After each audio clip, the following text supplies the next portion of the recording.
குழந்தைங்களுக்கு ஸ்கூல் லீவாக இருக்கிறப்ப இந்த ஒரு ஸ்நாக்ஸை வந்து செஞ்சு கொடுங்க. திரும்ப திரும்ப வந்து செஞ்சு தர சொல்லி கேட்பாங்க. பட்டாணி எடுத்துருக்கேங்க, நல்லா ஊற வச்சு நம்ம வந்து வேக வச்சு எடுத்துக்க போகிறோங்க. இதில் வந்து மஞ்சள் தூள், மிளகாய் தூள், அப்புறமா வந்து சாட் மசாலா இதெல்லாம் போட்டு நல்லா வேக வச்சு கரண்டியால் இந்த மாதிரி மசிச்சுக்குங்க.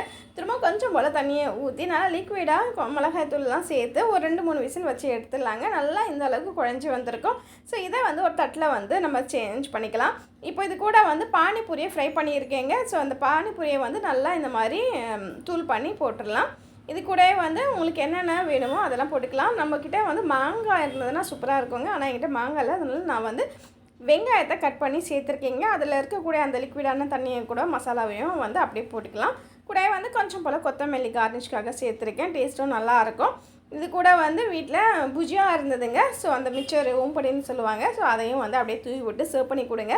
ஸோ டேஸ்ட்டு ரொம்பவே சூப்பராக இருக்கும். மஸ்ட் ட்ரை பண்ணக்கூடிய ஒரு சூப்பரான சிம்பிளான ரெசிபி.